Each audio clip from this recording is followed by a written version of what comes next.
bajo el tema, la apariencia no es la verdad.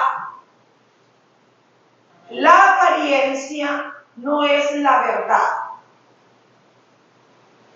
Vamos a ir a abrir nuestras Biblias al libro de Samuel 16.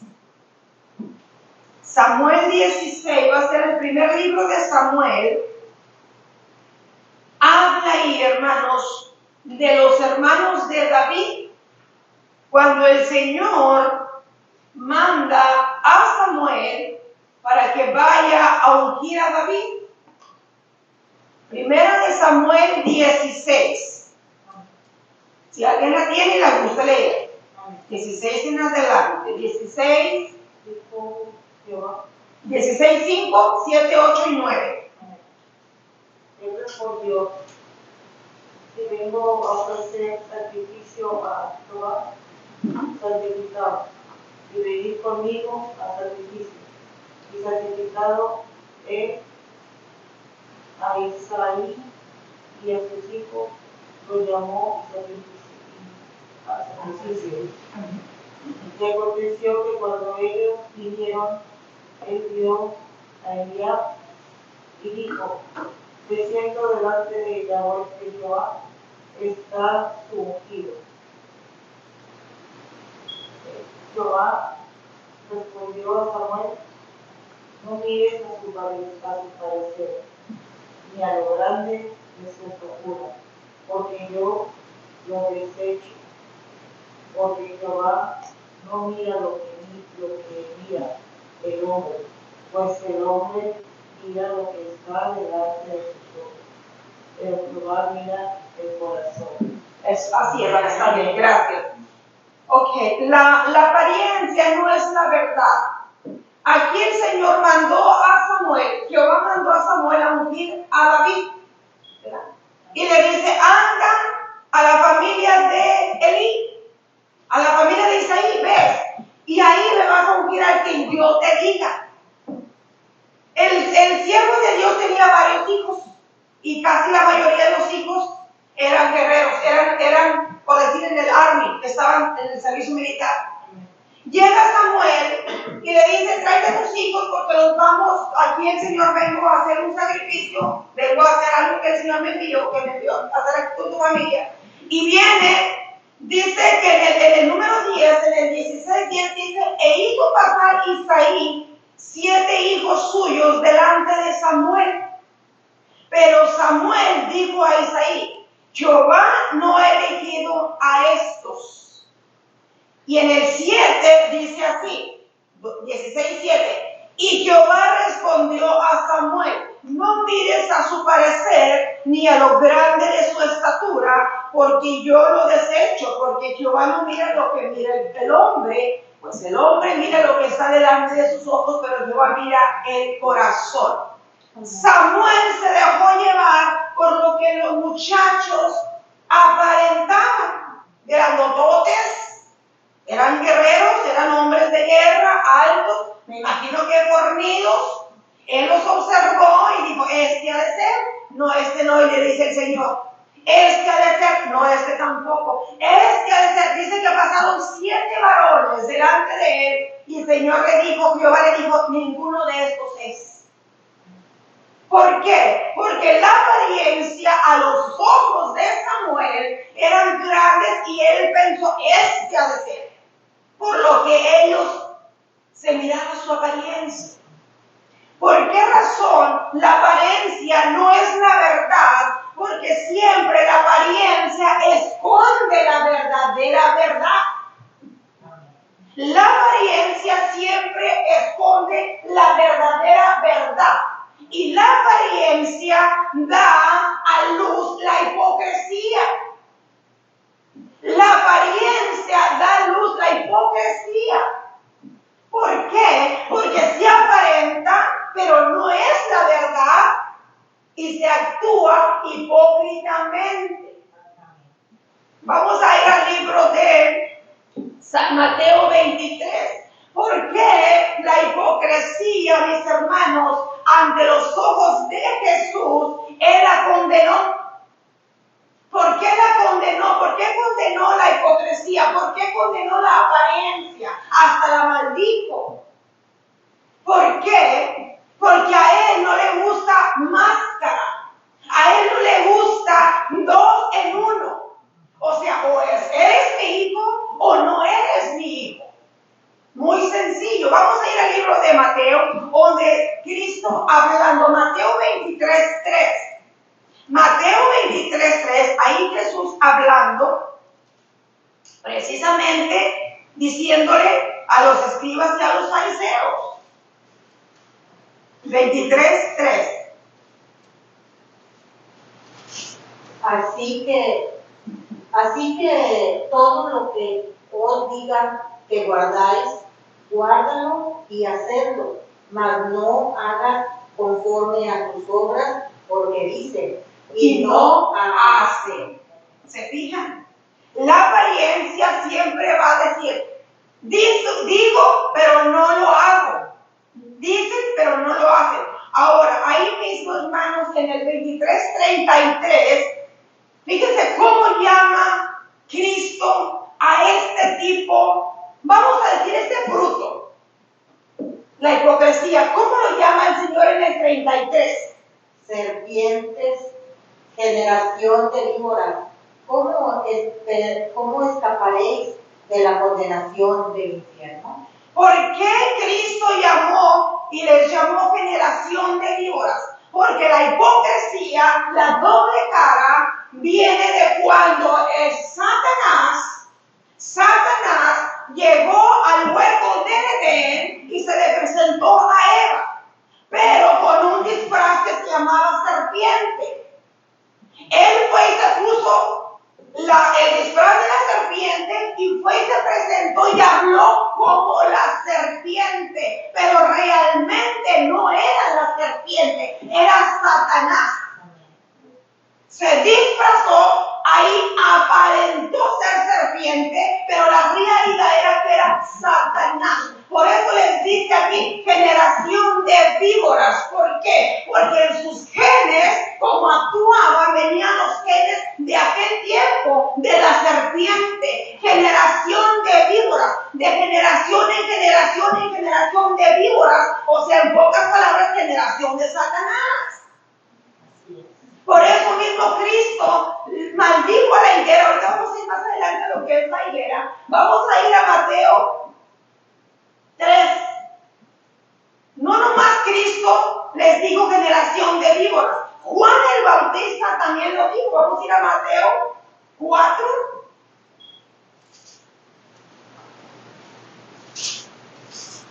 No nomás fue condenado por Jesús. No nomás fue condenado por Jesús. Mateo 3, 4 y 5. Vamos a leer un poquito. Mateo 3. Aquí yo lo voy a leer. Dice Juan, Mateo 3, 4. Dice, Juan estaba vestido de pelo de camello y tenía un cinto de cuero alrededor de sus lomos. Era Juan el Bautista. Y su comida era langosta y miel silvestre. Y salía a él Jerusalén y toda Judea y toda la provincia de alrededor del Jordán, y eran bautizados por él en el Jordán, confesando sus pecados. Al ver él que muchos de los fariseos y de los saduceos venían a su bautismo, les decía, generación de víboras, ¿quién os enseñó huir de la ira venidera? Generación de víboras. No nomás lo condenó Jesús, Juan el Bautista también lo condenó. ¿Por qué? Porque a Dios no le agradaba ese tipo de actitud. Aparento, pero no lo soy. Y todo el capítulo 23, mis hermanos, de Mateo, si nos ponemos a estudiarlo, ahí Jesús le dice constantemente a ellos, ¡ay de ustedes, escribas y fariseos! Y ¡ay de ustedes! ¿Por qué razón los dice? Porque ellos hacían y no eran lo que hacían. Y les cargaban cargas a las personas judías y ellos no lo practicaban. Ellos, dice Jesús, ni siquiera un dedo movía. Hipócritas. Y la palabra hipócrita nació de teatro. Que yo soy Pati realmente, Patricia. persona en un teatro, voy a actuar como María, vamos a considerar. Realmente yo no soy aquella persona, en el teatro soy María, pero realmente soy Patti. Yo solamente tengo una actuación. Ahí nació la palabra hipócrita. Aparentas lo que no eres. Y el diablo siempre va a aparentar lo que no es. Por eso dice la palabra del Señor que se presenta como ovejita, disfrazado en el cuerito, en la piel de la oveja, pero si realmente que está dentro, la intención está adentro. Dice que se aparece como luz. ¡Oh! Aquí estoy, mira. No, la única luz verdadera es Cristo. Hubo un matrimonio hace mucho tiempo que me decía, es que esa persona me ama. Es que esa persona me ama. Yo le decía, no te puede querer esa persona. Él tiene su compromiso. No, pero mira, es que no hay nada. No.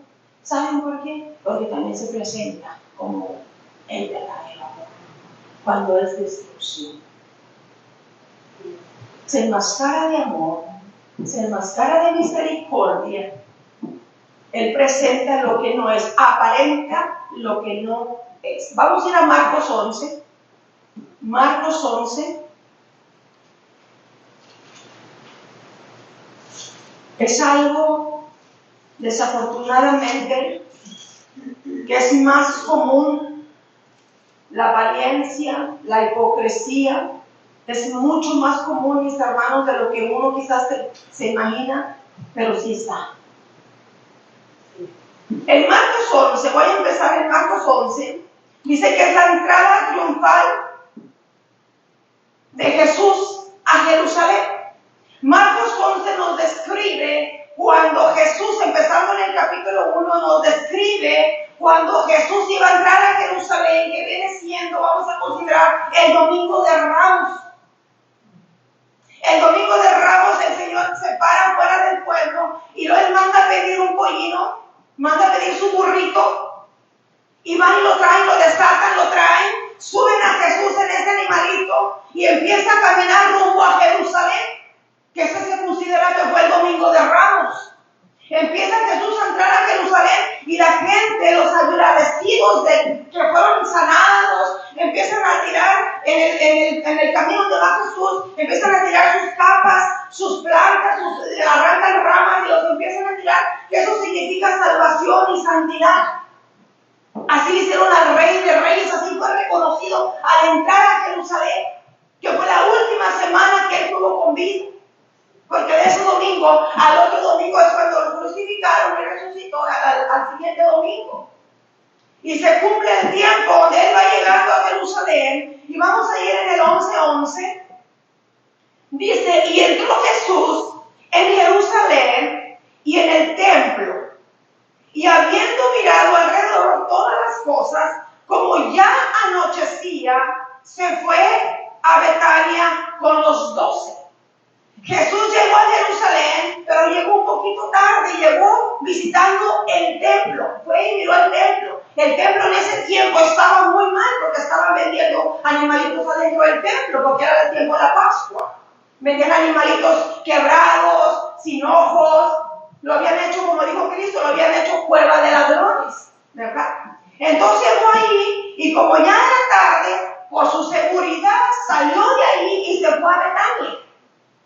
Y al día siguiente, vamos a ir al capítulo 12, al versículo 12, 11-12, dice, donde dice que maldice la higuera.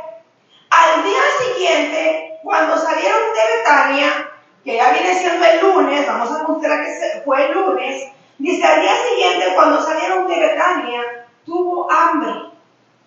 Y viendo de lejos una higuera que tenía hojas, fue a ver si tal vez hallaba en ella algo, pero cuando llegó a ella, nada halló sino hojas, pues no era el tiempo de los higos. Entonces Jesús dijo a la higuera, nunca jamás coma nadie fruto de ti. Y lo oyeron sus discípulos. La higuera, investigando lo que es la higuera se siembra, a los 3 años empieza a dar fruto. A los 3 años la higuera empieza a dar fruto. En ese tiempo el higo era una comida común que ellos usaban. Se hacían tortas de higo, pan de higo, lo que es el olivo, las uvas, los higos, los olivos, todo eso se da mucho por ahí. Y eso era algo en común para ellos, era un fruto en común. Pero dice que cuando él salió de Betania, iba en el camino y vio la higuera. Dice que la observó. Y vio que la higuera, dice que estaba llena de hojas. Se miraba hermosa. Apariencia correctamente. Dice la higuera, a los 3 años después de sembrada, da fruto 2 veces por año. Y en ese tiempo no eran frutos chiquitos, eran frutos. Y Cristo iba pasando por el camino y la vio bien frondosa, bien hermosa. Le dio hambre. Y fue. Y dice que no encontró en ella fruto. La higuera en el tiempo antiguo siempre era un significado a los judíos, al pueblo de Israel. Era un significado, más o menos Cristo la comparaba en el tiempo de Jesús, en el tiempo antiguo era la higuera, era la vid, era la higuera, era el olivo, siempre subieron, porque en ese tiempo eran las plantas que existían. Y la comparaban, bueno, el olivo, la higuera, la vid. Dijo Cristo, yo soy la vid verdadera, las vides son las uvas. Entonces en eso va Cristo y observa que no tienen nada. Pero él vio la higuera frondosa.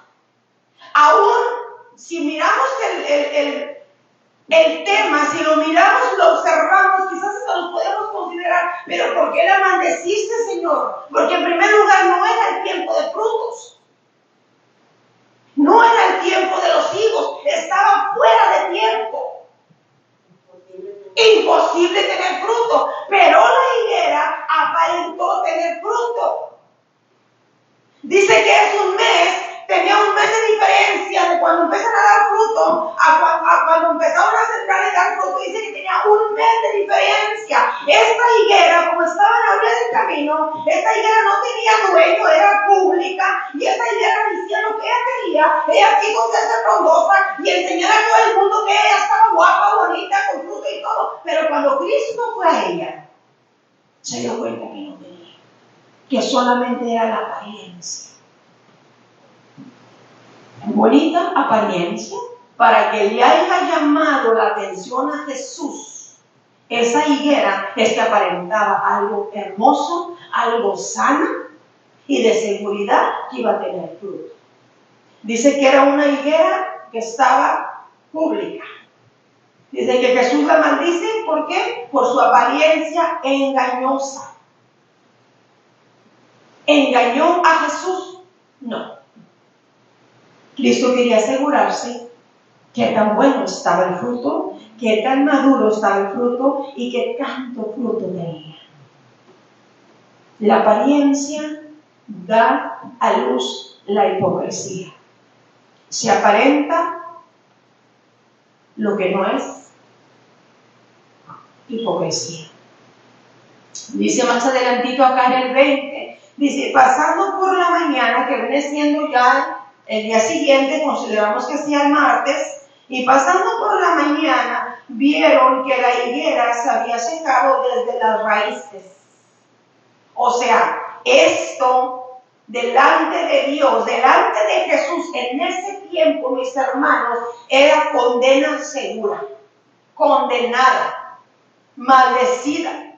Entonces Pedro, acordándose, le dijo, maestro, mira, la higuera que maldijiste se ha secado. Ellos observaron lo que Jesús hizo. Y más adelante, la misma higuera, el Señor les enseña la fe. De la misma maldición que Dios dijo a la higuera, de eso mismo, de ese resultado, más adelante les enseña lo que es la oración con fe.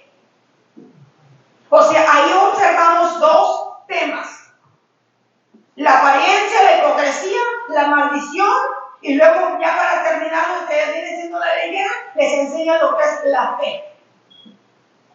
Si dice este monte, muévete, lo vas a mover. Pero mi enfoque es, ¿por qué el Señor maldijo la higuera? Por su apariencia. ¿Por qué? Porque era estéril. Era una higuera que aparentaba tener, era la apariencia de la higuera, era una higuera estéril, y la esterilidad es espiritual en el ser humano.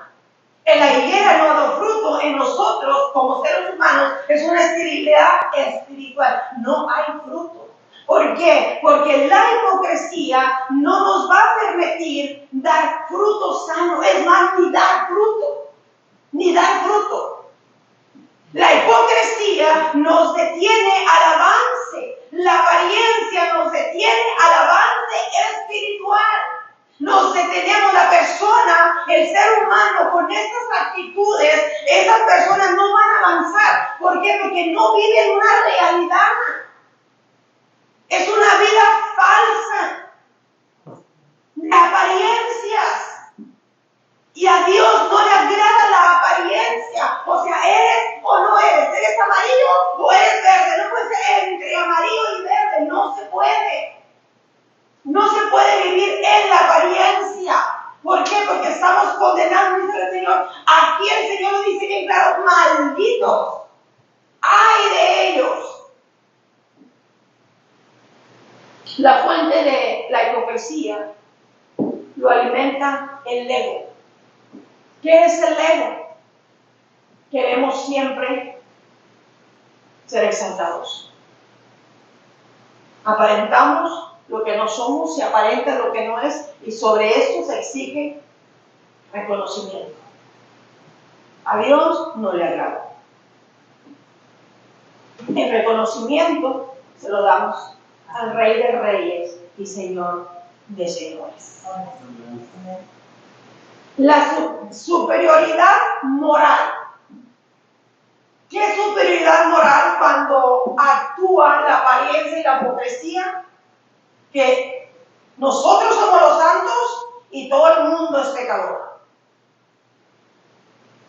Esa es otra actitud también de lo mismo. Nosotros somos los santos. Así decían los escribas y los fariseos. Oye, mira nosotros somos los santos. Estos son los pecadores.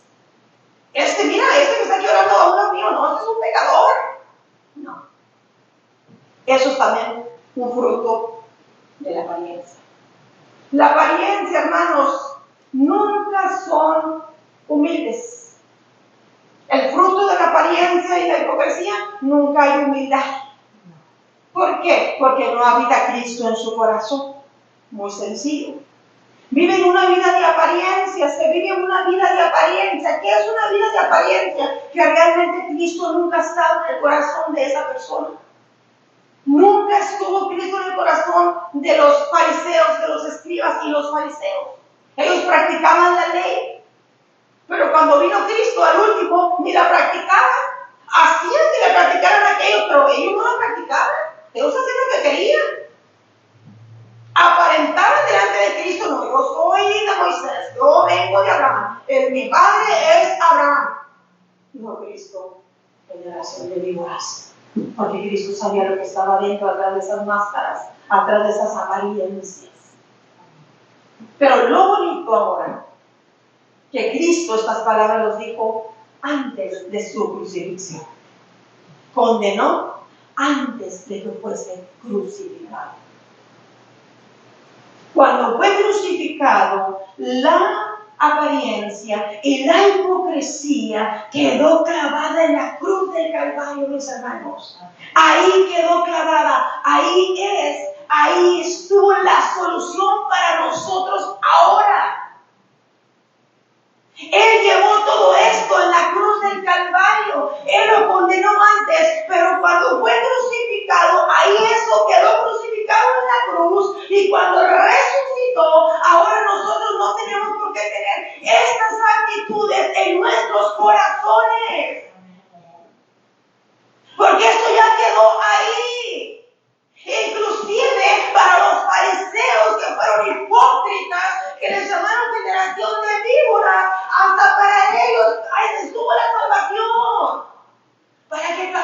en su corazón. Esto quedó ahí. Y cuando Cristo resucitó, que fue la última semana que Él anduvo por ahí, cuando Él resucitó, aquí estoy. No hay más apariencia, no hay más hipocresía. Aquí estoy yo, lo lavo con mi sangre. Toda hipocresía y toda apariencia se va. Limpios de pies a cabeza. Nuevo corazón, nuevamente renovados, restaurados, santificados y justificados delante de mi Padre. La iglesia de Cristo hoy no tenemos cuerpo de Cristo por qué ser condenados por esto, porque no tenemos ya por qué practicar esto. No tenemos por qué, no vamos a ser justificados delante de Dios si lo seguimos practicando, porque esto ya se quedó ahí en la cruz, bien clavado, bien detenido. Ya no hay por qué. Apariencia, hipocresía, shows, no. No. Menos dentro de las iglesias. Menos dentro de las iglesias. Dijo un hombre, yo no voy porque hay pura gente buena ahí. Dije, pregúntenos el testimonio de dónde vinimos, de dónde el Señor nos ha sacado. Y no digo para avergonzar a nadie, porque ese es mi testimonio, de dónde Cristo nos ha sacado, precisamente de las apariencias y de las hipocresías. Y gloria a Dios por ello. Y gloria a Dios porque el Señor nos ha dado su sangre derramada en la cruz del Calvario, que nos lava de todo esto y nos ha lavado de todo esto. Y gloria al Señor por ello. No hay más por qué continuar en este tipo de vida. Nosotros teníamos también una fuente que se llama fuente de agua viva, que es Cristo Jesús. Es la que nos lavó. De ahí vamos y tomamos el agua de vida. Cada día, cada mañana, cada día, cada mañana, cada instante, ahí vamos y nos tomamos de ahí el agua. ¿Para qué? Para que esta sed se apague, para ser purificados cada instante de nuestra vida. ¿Por qué? Porque somos pecadores, a lo mejor fuera de ti, a lo mejor estamos pecando, no sabemos, pero ya no tenemos justificación porque ya tenemos a Cristo que ya lo hizo en la cruz del Calvario. Ya somos justificados, ya no tenemos por qué volver a caer, ni a hacer, ni a practicar. Que todo nuestro ser se sujete a la voluntad de Cristo. Y Cristo nos lleva sujetos a la voluntad del Padre. Eso es nuestra vida en Cristo. Y así debe de ser. Alimentarnos constantemente de la agua del Espíritu Santo, la lectura bíblica, constantemente. Y ahí vamos nosotros a sobrevivir en esta tierra. Porque esto que está aquí va a pasar, esto no se va a quedar. Nosotros vamos a ser un cuerpo glorificado para el reino de los cielos. Eso es lo que vamos a vivir. Pónganse de pie, mis hermanos. Gracias, Señor. Gracias, Padre bendito.